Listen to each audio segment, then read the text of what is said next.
Presidenta, soy Rachel Nolan de The Guardian. Quise preguntar sobre el tema de los desaparecidos en el país.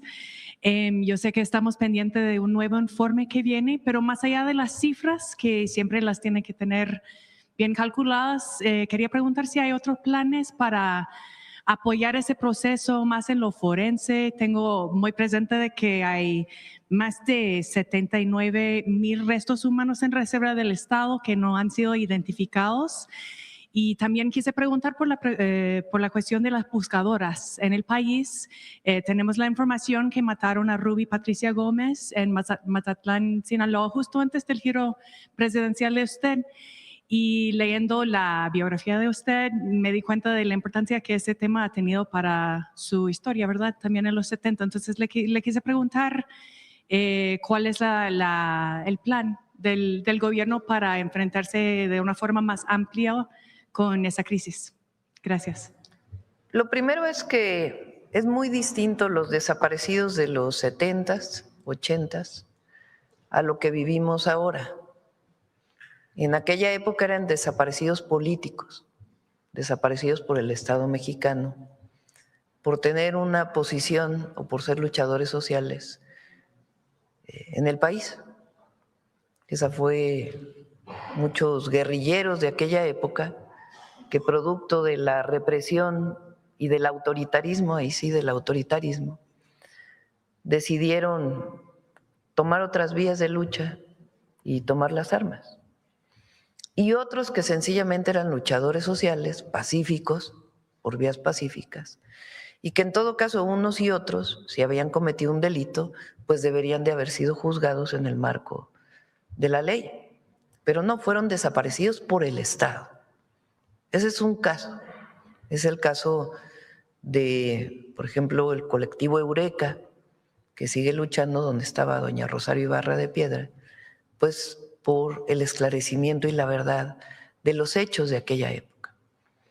Y por otro lado es la situación que se vive en donde hay desaparecidos vinculados con los grupos delictivos, con la delincuencia organizada principalmente. Hay otros casos que pueden ser pasionales, pero son menores. Lo principal tiene que ver con la delincuencia organizada.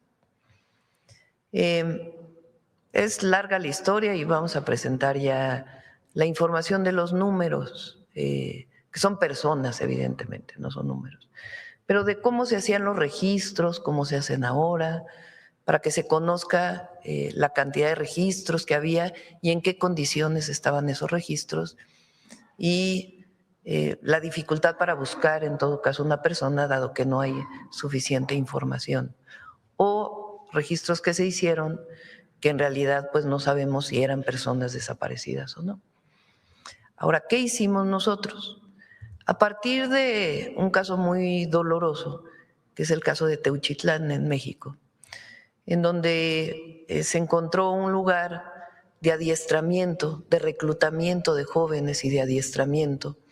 En algún momento se plantearon otras hipótesis, pero la Fiscalía en aquel momento dijo que esencialmente fue un lugar de adiestramiento y reclutamiento.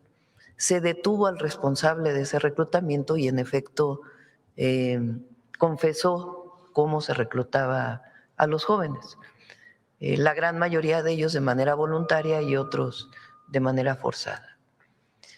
A partir de ahí tomamos la decisión de cambiar el modelo de atención a los colectivos, a las familiares que buscan a sus hijos, a sus familiares, la alerta que tenemos que hacer para que en el momento en que se denuncie un desaparecido se alerten todas las fuerzas municipales, estatales y federales, públicas y privadas para poder encontrar a la persona. Y por otro lado, toda la investigación que tiene que desarrollarse. Te pongo un ejemplo. Para que en México haya una investigación de la Fiscalía, para poder saber una persona, un homicidio, una desaparición, un robo, cualquier delito, tiene que abrirse una carpeta de investigación, así se llama. Si uno va y denuncia al Ministerio Público, a la Fiscalía un delito, el Ministerio Público está obligado a abrir una carpeta de investigación. y a partir de ahí está obligado a hacer una investigación. Resulta que las fiscalías registraban, pero no abrían carpetas de investigación. O se reportaba un desaparecido en una plataforma de una comisión de búsqueda y no se abría una carpeta de investigación. Ahora la ley dice que es obligatorio abrir una carpeta de investigación en el momento de la denuncia de un desaparecido. Eso cambia por completo porque se reconoce el delito y hay la obligación de la búsqueda. Por otro lado, un sistema de alertamiento que ya existe y que estamos todavía fortaleciendo, para que en el momento que se denuncie en todos los aeropuertos, en todos los bancos, en todos los sistemas de autobuses, se alerte de la persona que se denunció como desaparecida para permitir que en todo caso se encuentre en las primeras horas de desaparición. Y por otro lado, una vez que tenemos casos pues graves en donde hubo una desaparición conocida por una delincuencia organizada, pues hacer toda la investigación, que es en esencia lo que estamos desarrollando, el fortalecimiento de la inteligencia y la investigación para poder encontrar a las personas. Además, la Secretaría de Gobernación tiene la instrucción y lo está haciendo de atender a todos los colectivos de desaparecidos e incluso de manera personal atiendo algunos casos.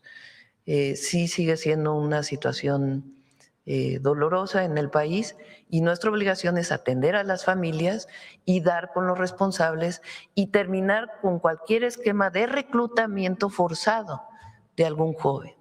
¿Cómo lo hacemos? También bajando todas las plataformas digitales en donde encontramos y se denuncia. Muchas veces se hace por videojuego a los jóvenes, entonces hay una investigación muy grande relacionada con esto. Es decir, trabajando en todos sentidos. Y hay que decir también que se han encontrado a muchas personas.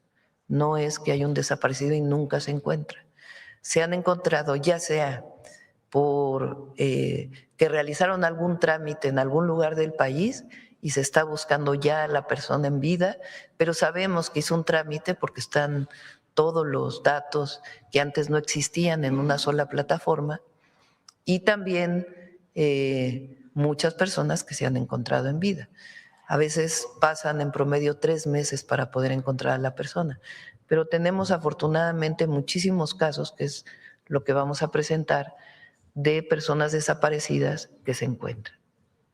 Otra pregunta sobre el tema, si puedo. Entiendo la diferencia que usted está haciendo entre los casos históricos y los casos de ahora, pero siempre teniendo en cuenta de que los colectivos reclaman de que lo que los une, ¿verdad? El vínculo sería la impunidad y que en muchos casos van implicados las fuerzas de seguridad del mismo Estado, incluso hasta ahora.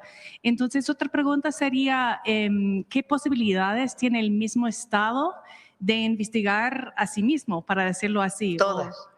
Si, por ejemplo, recientemente, no en caso de desaparición, pero hay que decir que eso es mínimo, no tiene que, es decir, puede haber sido una fuerza del orden que ilegalmente haya desaparecido a una persona, pero no es una instrucción del Estado mexicano, es distinto.